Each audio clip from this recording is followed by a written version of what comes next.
Today we are going to talk about the one play that could take apart Oklahoma, and all that's coming up after the bumper. What do you mean you don't subscribe to my son's YouTube channel? Mama, no! Just snap the damn ball, RJ. What's up, kid folk? It's RJ Young. I am not on a step mill. Considering the like and subscribe button because I upload a video every single day.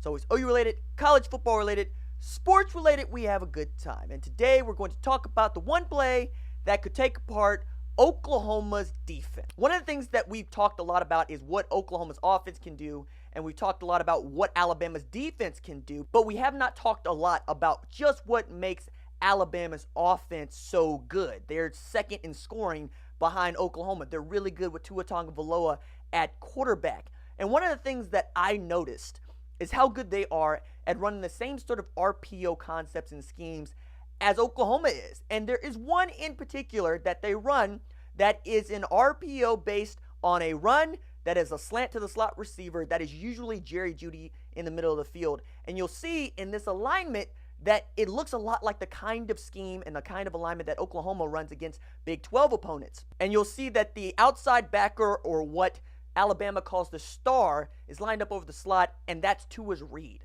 So for Oklahoma's purposes, this is Caleb Kelly. And you can see, as soon as this dude comes down, Tua gets rid of the ball, Jeudy takes this ball to the house. This is the kind of concept that could wreck Oklahoma. It's the kind of concept that really can destroy that outside linebacker, and it is the kind of concept for which you thought you'd bring in your defensive back, your nickel back, a Buki type of player to help you with, but the process just doesn't change that much, right? Because we saw this try to work with Buki. Sometimes it worked, sometimes it didn't. But if the quarterback was good, like Will Grier was good against West Virginia, that safety, that nickel player was meat, because that quarterback's so good at making the read, and you can trust his wide receiver to make a play. So what other defenses had done to try to combat Tua and that slant RPO combo is drop down another safety. Now, I think Oklahoma would benefit from doing this as well, because you want to outnumber folks in the box. And if you can outnumber folks in the box, you feel like you can stop the run. But if you are leaving this space backer over here, you're asking him to do too much. You're asking him to play like a defensive back when he's a linebacker. And we all know that the Caleb Kelly that we know, and the one that is best, is the one that runs downhill. He's a good blitzer. He's a good tackler. He's good side to side. But don't ask that guy to drop back into coverage. And you could say the same thing for Dylan Moses at Alabama.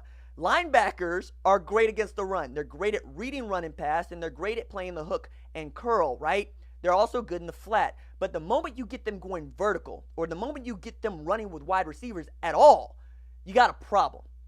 And I think that Tua Tagovailoa and Mike Locksley, who is the offensive coordinator at Alabama, are going to run this until Oklahoma shows it can stop it.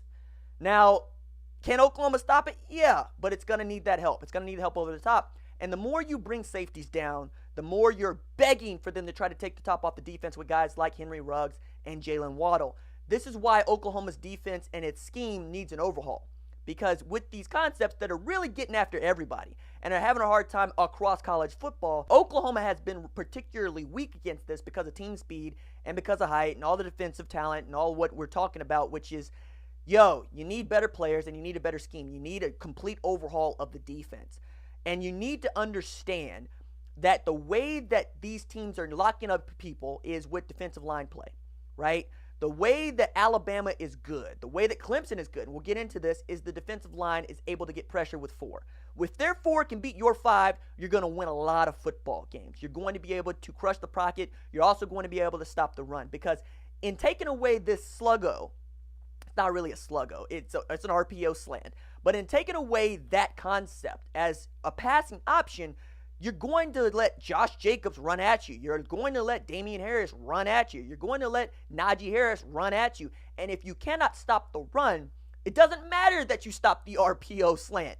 It only matters that you're getting gashed. And that's also a problem for Oklahoma. Because if you don't show that you could stop Damian Harris and Josh Jacobs from running at you, it's a problem. It's not just a problem, it's the way that you get beat. And it's not just the way that you get beat, it's the way that you get beat. And it's not just that you get beat, it's the way that you get the whole 55-gallon drum of whoop poured all on you, okay? This could turn into a Roy D. Mercer, how big a boy are you real quick if you're Oklahoma and you can't stop the run. So what are you going to do? You're going to drop down that safety, and you're going to say to your linebackers, be great. You're going to say to Kenneth Murray Jr., Curtis Bolton, Caleb Kelly, and your Ronnie Perkins Jack guy, be great. Because this game is going to come down to whether or not you guys can make tackles, right? Because you already know that the defensive backs are the defensive backs, okay? You know that Robert Barnes, Parnell Motley, Trey Brown is Trey Brown. And if you get some help from like a Trey Norwood, yes, you'll take it. But if you cannot stop the run, it's a problem. And stopping the run is part of stopping this RPO concept that can go for 6 anytime it wants if you leave Caleb Kelly out there on an island. That's just a problem. And you need to know that whoever's calling the plays for Alabama has already accounted for that 7th guy, because they know what RPOs want to do, and they know that it's just a numbers game. It's math. If you have more players in the box than we do, we're probably going to throw the ball.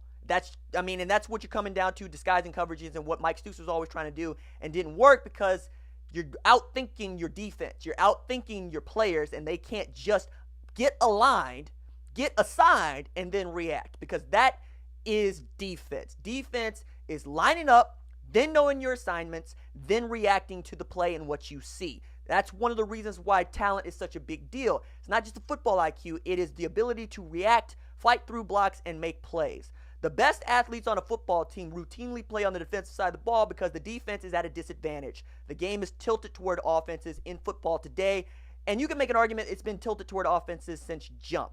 The problem for Oklahoma is going to be your talent is not just as good as the players that you're playing for Alabama. So you're going to have to be good with blitzes. You're going to have to be good at stopping the run. And you're going to have to try to get to Tua Tagovailoa and at least hit him, if not put him on his back. All right, that's it for me. Deuces.